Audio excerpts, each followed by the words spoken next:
So, bro, what's up?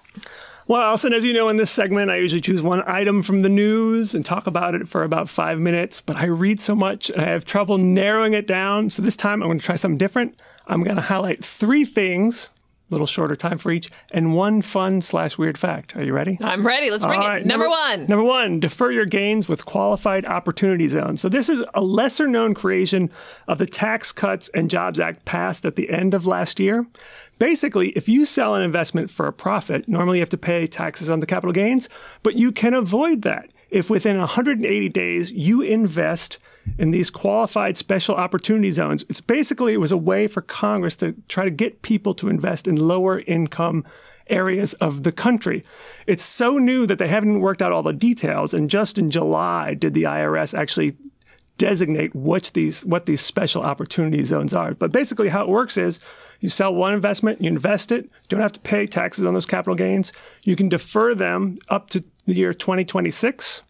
And if you keep holding for several years, your cost basis goes up, so your gain is actually shorter, at least in terms of the taxable gain. You invest in a business or real estate in one of these lower income communities. If you hold that for 10 years, when you sell, if you have a gain, you don't pay taxes on that gain. It's an extraordinary opportunity, but they're just starting to work out the details. So if you are interested in doing this, learn a lot of the details. One great recent article on it can be found on kitces.com. That's KITCES.com, written by Jeffrey Levine. It's called Using Qualified Opportunity Zone Funds to Minimize Capital Gains. So check that out. Number 2, just in time for the holidays, get online prices at bricks and mortar stores. And this comes from Money Magazine, an article written by Paul Schrodt, titled 10 Big Chain Stores That Will Secretly Match Amazon's Low Prices. And it essentially listed a bunch of stores where you can go in and with your phone and say, look, here's the price on Amazon.com. Will you give it to me? And they will do it. Those 10 stores are Bed Bath & Beyond, Best Buy, Fry's, Home Depot, JCPenney, Nordstrom, Lowe's, Staples, Target, and of course, Joann Fabrics. And I did some research and found some other stores will do this too. Dick's Sporting Goods, Walmart will do it. So I thought that was actually kind of interesting. I went and actually tried it at Best Buy when we were getting a gift for my daughter, and it worked. Isn't there like a little way that you can scan barcodes into Amazon too? So that would make it super easy to actually do the apples to apples comparison, right? Yes, and that's a good point because each store has their own rules about this. Mm-hmm. In some of the stores, the rule is it has to be the exact item, mm-hmm. and it has to be sold directly by Amazon, not by a third-party seller. So that would be very handy. But some stores, like Home Depot's and JCPenney's, they won't only just match the price, but they'll give you a 5 to 10% discount on it. So something to consider. Item number 3, and it's a sad one coming straight from Bloomberg. Here's the headline: America's student loan debt crisis is about to get much worse. So it starts with these sad stats straight from the article here.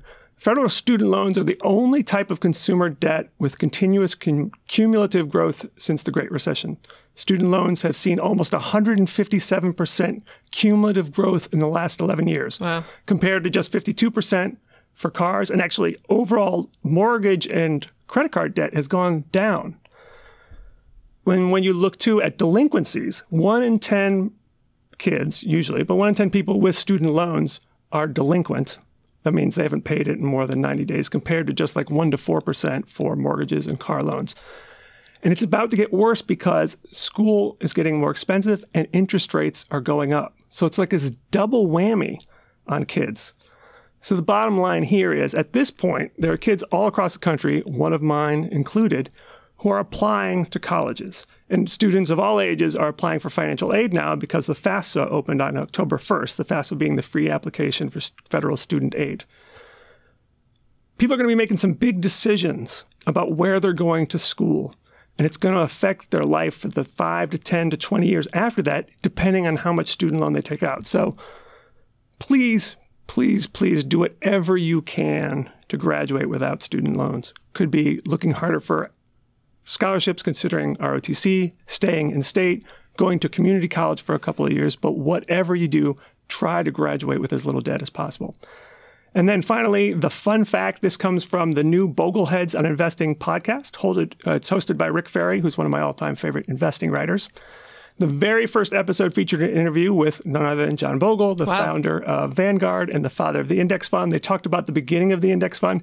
And it turns out when they first launched the fund, it was such a dud that they didn't collect enough money to buy all 500 stocks. So they could only buy 275.